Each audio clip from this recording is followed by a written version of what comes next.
Salut à tous, très heureuse de vous recevoir dans votre émission d'inspiration et de motivation Leitmotiv. Aujourd'hui, nous avons le privilège de recevoir pour vous un homme qui est le départ de l'une des business schools les plus en vue ici au Sénégal. Parti de rien, M. Ibrahima Mbengue a su hisser l'école supérieure de commerce et de gestion ENSUP au rang de grandes écoles. Passionné par l'enseignement et grâce à sa vision, M. Mbengue a su adapter les formations de l'école aux besoins des entreprises et du monde des affaires.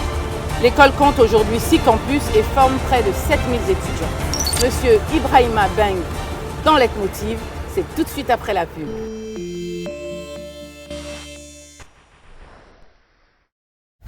Vous êtes chef d'entreprise, cadre ou jeune entrepreneur? Votre parcours et votre histoire peut inspirer ou motiver la jeunesse africaine. Participez à votre émission Leitmotiv sur 2STV et partagez votre expérience avec ceux qui en ont besoin. Infoline 78 245 57 72. Leitmotiv. Nous avons tous besoin d'une source d'inspiration.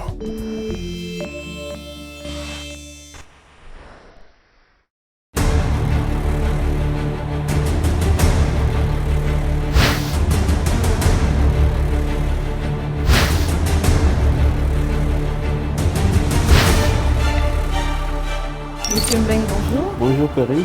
Merci d'avoir accepté notre invitation. C'est un plaisir Corinne. Alors, vous êtes le directeur général de l'école ENSUP Afrique que nous avons présentée lors de notre introduction. Élève brillant dans votre jeunesse, passionné par l'enseignement, vous risquez le pari ENSUP Afrique qui est aujourd'hui une réussite tout en sachant que rien n'a été facile lorsque vous débutiez cette aventure. Pouvez-vous nous dire quel a été votre cursus scolaire ? Donc merci Corinne pour la question. D'abord, je vous félicite parce que c'est une émission que je suis régulièrement. Merci. Je pense que je suis un adepte et très passionné par ça. Voilà, parce que c'est une émission qui permet un peu de montrer la voie aux jeunes. Tout à fait. Pour mon cursus scolaire, c'est un cursus normal, moyen, effectivement, mais surtout fait d'exclusion, de reprise, parce que j'étais quand même un élève assez turbulent, je n'étais pas très intéressé par les études. C'est peut-être au sortir de l'adolescence que je commençais vraiment à m'intéresser aux études. Voilà. Alors, vous avez fait votre primaire à Dakar ou... Oui, j'ai fait l'école primaire. En fait, j'ai fait beaucoup d'écoles à Dakar parce que j'étais un enfant de fonctionnaire de gendarme. Donc voilà, justement, au gré des affectations de mes parents, effectivement, j'ai fait pratiquement beaucoup d'écoles au niveau de Dakar. Alors, au niveau donc, du lycée, vous décidez de suivre quelle filière? Bon, j'ai fait la série littéraire. Voilà, j'ai fait la série littéraire. Mais je n'étais pas très intéressé par les études. C'est peut-être à partir de la classe de terminale que j'ai commencé vraiment à m'intéresser aux études, voilà, et à être très studieux et, voilà, et très entreprenant. Voilà. Alors, on peut mentionner le fait que dès votre jeune âge, vous êtes quelqu'un de très actif sur le plan social. À 18 ans seulement, vous créez l'association des jeunes musiciens du Sénégal. Pouvez-vous nous raconter cette période de votre vie? Voilà, j'étais dans une famille de musiciens. Voilà, on pratiquait la musique, on avait un orchestre. Voilà, finalement, j'étais le leader de l'orchestre. Voilà, mais je me suis rendu compte très vite que les jeunes musiciens avaient beaucoup de problèmes, n'est-ce pas, pour vivre de leur art, pour s'exprimer, etc. Et lors d'une manifestation, j'ai dû rassembler tous ces jeunes artistes, ces jeunes musiciens, n'est-ce pas, pour créer cette association, pour défendre leur part et être leur interlocuteur auprès des autorités de l'époque, le ministre de la Culture. Et ainsi qu'on a rencontré le ministre de la Culture, qu'on a créé aussi pour la première fois la fête de la musique. La fête de la musique, voilà, c'était une association qui avait beaucoup de succès. N'est-ce pas, j'ai pu rassembler à l'âge de 17 ans, 18 ans, tous les jeunes musiciens. D'ailleurs, il y a une anecdote par rapport à cela parce que lors de l'Assemblée générale, ces jeunes musiciens ne voulaient pas que je sois le leader, le directeur, le président de l'association parce qu'ils me trouvaient très jeune. Et d'autres voix se sont soulevées pour dire s'il est si jeune que ça, pourquoi il a réussi à créer cette association, n'est-ce pas, alors que vous, depuis des années, vous n'avez pas réussi à le faire. Voilà, c'était un événement qui m'a aussi beaucoup marqué, etc. Et puis ça a donné l'association des grands musiciens, parce qu'après ils m'ont coopté, n'est-ce pas, pour les aider à réussir ce qu'ils n'avaient pas pu faire pendant longtemps, à créer l'association des musiciens, etc. C'est par la suite que j'ai abandonné l'art encore une fois, en classe terminale, la musique, parce que là aussi... Pour vous concentrer sur vos études. Voilà, parce que Après, j'ai développé d'autres valeurs, d'autres idéologies et surtout j'étais très versé dans le fait religieux et j'ai dû abandonner un peu la Avec musique. déception, bien sûr. Non, pas de déception, c'est-à-dire lors de mon parcours, à un moment donné, j'ai dû, disons, me concentrer davantage sur la religion. J'étais beaucoup plus versé dans les faits religieux. Voilà. Donc j'ai un parcours voilà, assez de haut et de bas, et assez opposé. Voilà, donc j'ai dû laisser un tout petit peu tout ce qui est musique et me concentrer davantage sur les études et la religion. Alors, votre bac en poche, qu'est-ce que vous décidez de faire? Oui, une fois le bac obtenu en 90, j'ai décidé d'aller à l'université de Saint-Louis pour suivre un peu la filière de sociologie. Je suivais un peu la sociologie à l'université Gaston Berger parce que j'étais très passionné par la philosophie et par tout ce qui est réflexion, fait de société, etc. Donc comme il n'y avait pas la philosophie à l'université, pratiquement ma famille m'avait défendu de faire la philosophie. Donc j'ai dû me rabattre sur la sociologie et je ne pouvais pas non plus embrasser le métier de magistrat, d'avocat, parce qu'à l'époque j'avais des idées qui étaient pratiquement contraires, disons, à cette fonction, à ces fonctions-là. Voilà, donc j'ai dû me rabattre sur la sociologie, qui me passionnait quand même. Voilà, mais pourquoi votre famille vous avait interdit de faire la philosophie? Oui, parce qu'il y avait des événements en 90 voilà, qui m'ont beaucoup marqué. Voilà, c'était en classe de terminale, j'avais un différend, soit avec le professeur de philosophie. Et d'ailleurs, on m'avait exclu de l'école en classe de terminale, parce que c'était lors d'un séminaire, d'une conférence. Voilà, le professeur commençait à parler en mal de la religion et du fait religieux et voilà, chercher à faire du prosélytisme anti-religieux. Voilà, je me suis opposé. Voilà, malheureusement, le lendemain, d'autres événements sont survenus. Là, il y a des élèves qui avaient assisté à la conférence ont agressé le professeur. Malheureusement, on me l'a imputé. Automatiquement, on vous a mis ça dessus. Voilà, dessus. Et puis, j'ai même été convoqué au niveau du commissariat. J'ai été exclu. Et puis, ce fut après un événement national parce qu'il y a eu beaucoup de mouvements religieux, d'autorités, voilà, de chefs de confrérie, voire même des autorités de la religion chrétienne, parce que le professeur s'attaquait à toutes ces religions-là, qui se sont mobilisées, n'est-ce pas, pour que je sois repris à l'école. Voilà, c'était un événement national qui a duré pratiquement 2 mois. Pendant 2 mois, j'étais une des journaux et ça a traumatisé un peu ma famille.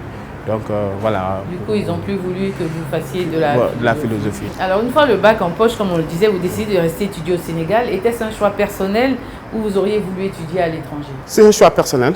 J'ai été conseillé lors de cet événement qui m'a beaucoup marqué. Bon, on m'avait offert une bourse d'études à l'étranger. C'est le gouvernement qui m'avait offert une bourse d'études à Paris ou un autre pays de mon choix.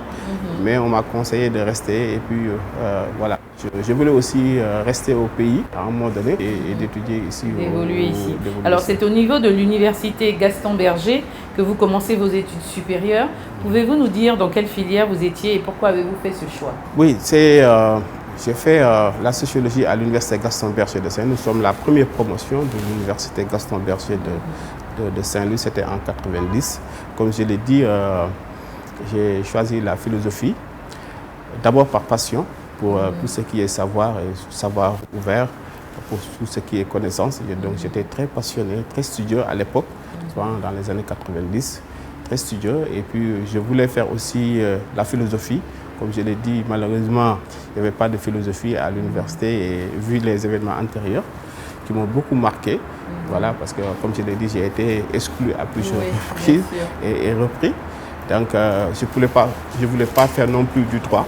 Donc encore dans ce sens. Voilà, donc j'ai fait des études de sociologie et je faisais beaucoup de recherches en classe de terminale sur les faits de société, voilà, sur les thèmes qui avaient un rapport direct avec la sociologie. Donc c'est un choix qui me convenait parfaitement. Mais j'imagine que vos parents ne s'attendaient pas à ce choix. Comment ont-ils réagi?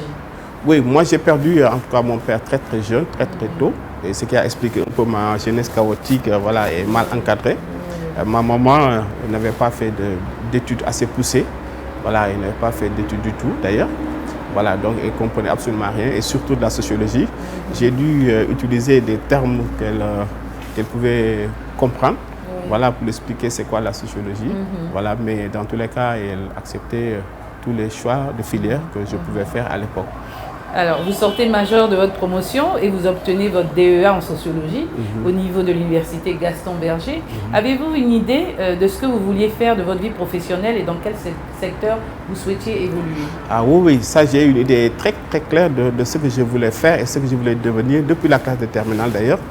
Parce qu'en classe de terminale, j'avais assisté à une conférence animée par d'éminents scientifiques, d'éminents savants.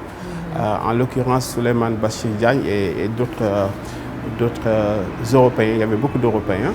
Voilà, la conférence portait sur le sujet, c'était de l'infiniment petit à l'infiniment grand. Voilà, c'était un séminaire organisé par d'éminentes personnalités. Et ce jour-là, j'ai été subjugué par leur prestance, par leur éloquence, par leur savoir, etc. Et je me suis dit, depuis ce jour, je veux devenir, je veux devenir comme eux.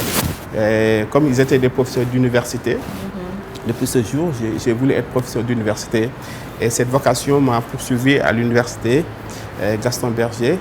Et là, on avait promis au major, n'est-ce pas, le recrutement du major. Donc, j'ai tout fait pour être major de la promotion, pour être celui qu'on allait recruter. Alors, Monsieur Mbeng, votre parcours est très intéressant. Je vous propose d'y revenir juste après la pub. Vous êtes chef d'entreprise, cadre ou jeune entrepreneur? Votre parcours et votre histoire peut inspirer ou motiver la jeunesse africaine. Participez à votre émission Leitmotiv sur 2STV et partagez votre expérience avec ceux qui en ont besoin. Infoline 78 245 57 72. Leitmotiv. Nous avons tous besoin d'une source d'inspiration. Nous sommes de retour avec notre invité, M. Ibrahima Mbeng, fondateur de l'école ENSUP Afrique. Alors, M. Mbeng. Donc, quand je faisais la maîtrise, à l'époque, je devais soutenir mon mémoire. Malheureusement, voilà, la veille de la soutenance, c'est le jour même, à l'aube, le professeur est venu me réveiller dans ma chambre d'université pour me faire comprendre que je ne pouvais pas soutenir. Parce qu'il y avait beaucoup d'erreurs dans le document et que le document n'était pas présentable. Et voilà, et j'ai beaucoup pleuré ce jour-là, voilà, parce que j'avais compris que ce poste m'échappait. J'étais en train de pleurer de chaudes larmes, voilà, des larmes de déception, de déception, d'amertume. Voilà, et j'étais dans un état assez lamentable.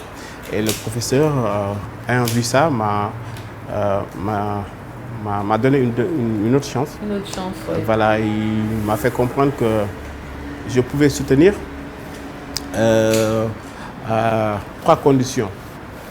La première, comme on était dans les vacances de Noël, c'était 22 décembre 1996. Donc le lendemain, normalement, c'était les fêtes de Noël et je ne pouvais pas soutenir durant les vacances de Noël.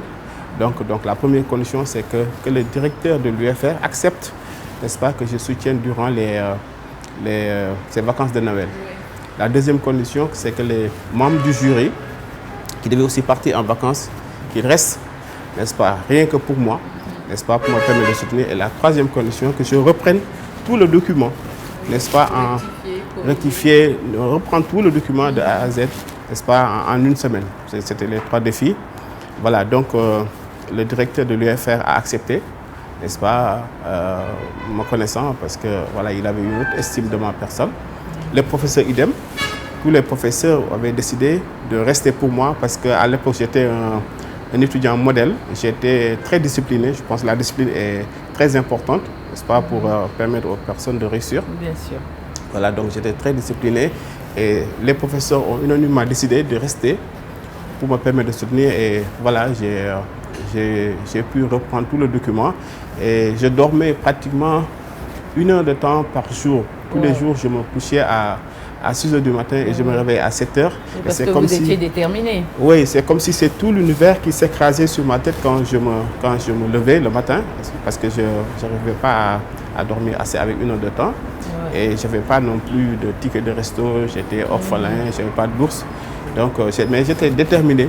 Je voulais devenir professeur d'université et la condition, c'est de faire partie de cette promotion qui allait partir en DEA. Et alhamdoulilah, Dieu merci, j'ai pu soutenir le mémoire et passer en classe supérieure, c'est-à-dire en troisième cycle. Là aussi, j'ai pu rectifier les tirs. Ah oui, là vous avez mis des bouchées doubles. Oui, j'ai mis les bouchées doubles et je suis sorti major de la promotion pour obtenir le poste. Merci, pour obtenir le poste d'enseignant qu'on avait promis. Malheureusement, là aussi, avec les péripéties, voilà, parce que comme je n'avais pas de bourse, je devais rentrer chez moi et attendre, disons, la délibération. Je suis resté des mois, je n'ai rien reçu comme information. Mais d'où vous vient justement cette passion pour l'enseignement? Oui, comme je l'ai dit, voilà, déjà, moi, je suis très amoureux du savoir. Je suis très amoureux de la connaissance. Je cherche toujours à comprendre les choses et puis surtout, je cherche à transmettre. J'ai un amour pour l'éducation, pour la formation. Donc, comme je l'ai dit, j'ai été subjugué par ces personnalités qui étaient voilà, très, très riches en savoir, en prestance, en éloquence, etc. C'est eux qui vous ont convaincu, voilà, en tout cas sur le choix justement qui m'ont transmis cette passion de Alors, suite à votre DEA en sociologie, vous continuez vos études ou vous décidez de commencer à travailler? Non, en fait, normalement, je devais faire le doctorat, la thèse. Donc, j'avais même obtenu une bourse du CODESRIA pour le troisième cycle. Donc, je faisais ma thèse. Mais comme ça a duré 3 ans, il fallait vivre quand même, donc, etc. Comme ce poste m'a échappé, voilà, j'ai dû me rabattre voilà, dans d'autres postes qui ne me convenaient pas. J'étais consultant, n'est-ce pas, au niveau de l'USAID, mais voilà, je ne me retrouvais toujours pas. Et j'ai dû me rabattre au niveau d'autres écoles.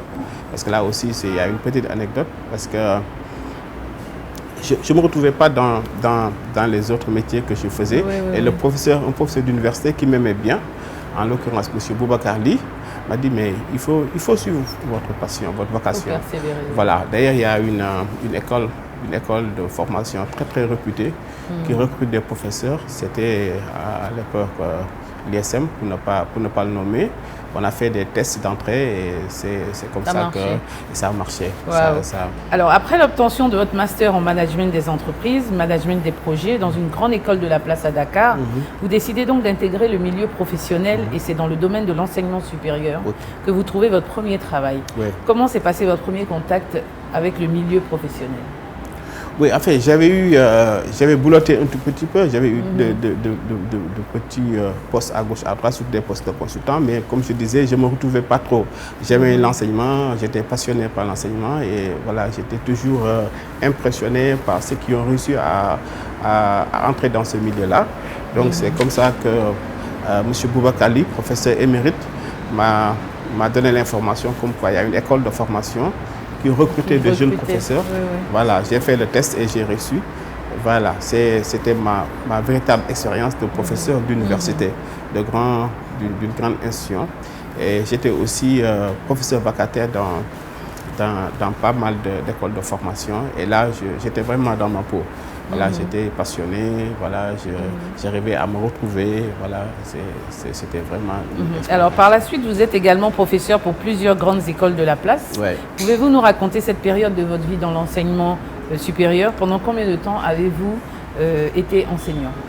Oui, je l'ai été au moins pendant 6 ans et là aussi, j'étais tellement passionné que voilà, j'abattais un travail aujourd'hui avec le recul qui était titanesque, presque impossible parce qu'il m'arrivait de dispenser des cours de 8 h du matin à 21 h sans rupture. Voilà, sans rupture pratiquement dans toutes les grandes écoles de la place, de toutes les grandes écoles. Donc j'étais professeur de management, professeur de gestion de projet et de méthodologie de recherche.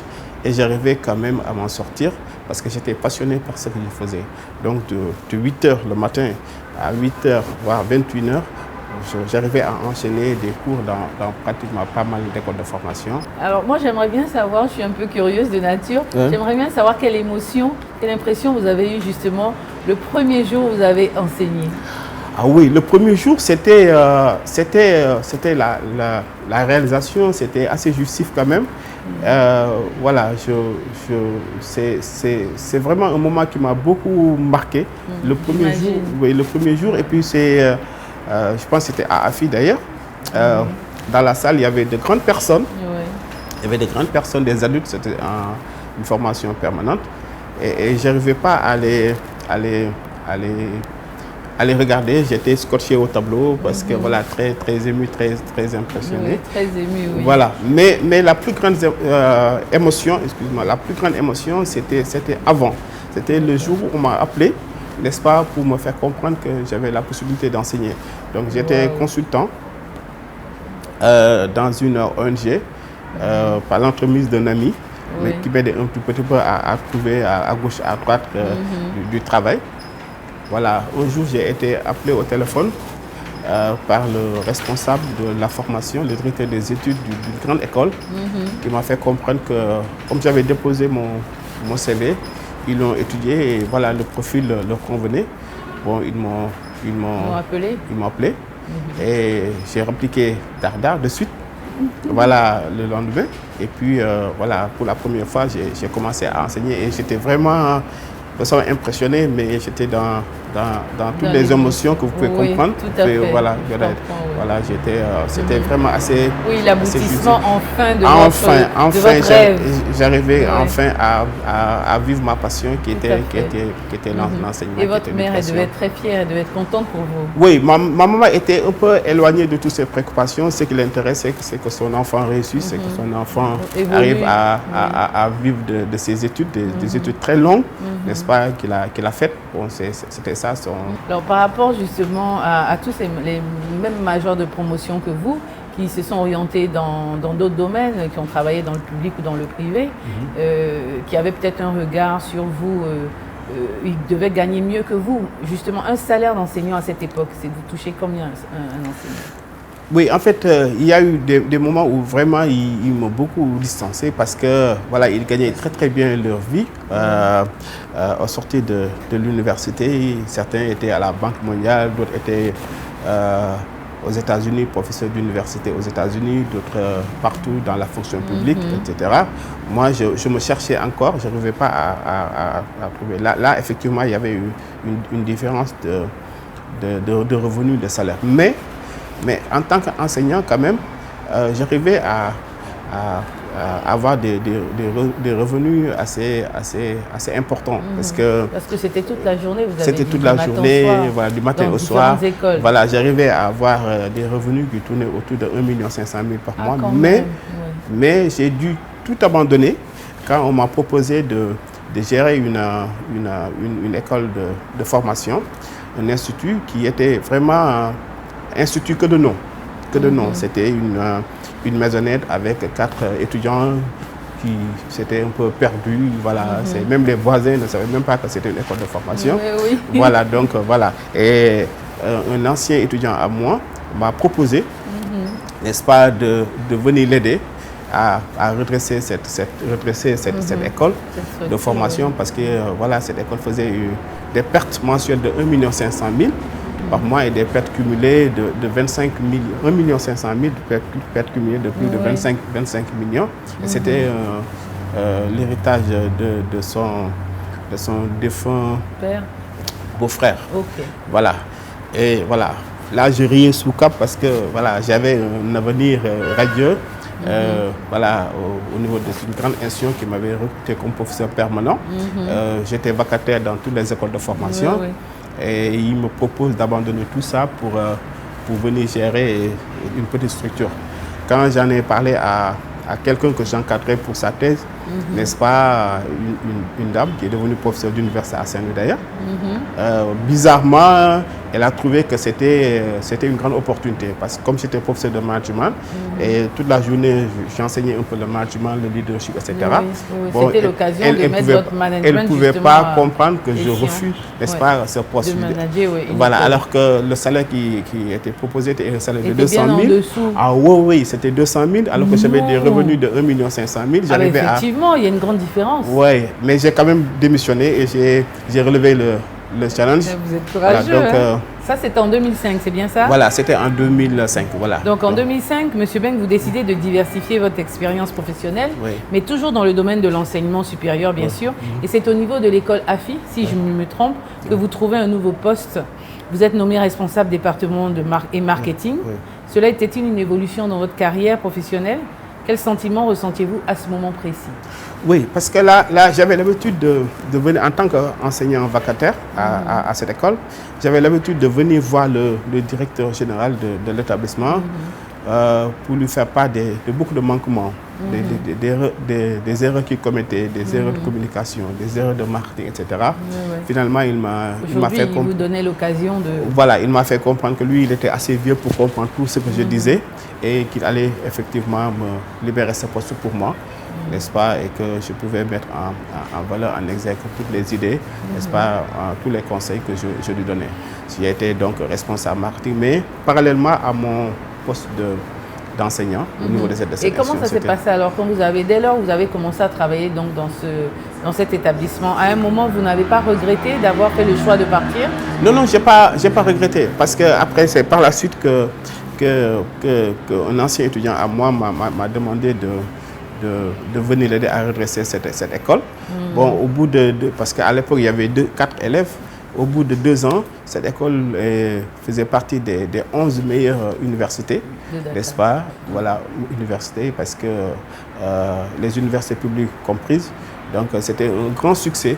C'était un grand succès au bout de 2 ans. Malheureusement, bon, ce succès a engendré aussi, disons, de nouveaux appétits au niveau des héritiers. Et voilà, au bout de 3 ans, 4 ans, le conflit au niveau de cette famille a éclaté et puis j'ai été défenestré, licencié et voilà. Malheureusement, M. Beng, notre émission s'achève ici. Nous donnons rendez-vous la semaine prochaine à tous nos téléspectateurs pour la suite et fin de cette émission qui vous est consacrée. Que Dieu vous garde. Sacré à M. Ibrahima Beng. Il n'y a pas d'hésitation? Oui, mais tu dois pas... Mais c'est une Beng. Mais oui, mais parce que le M, tu l'avales un peu. Une Beng.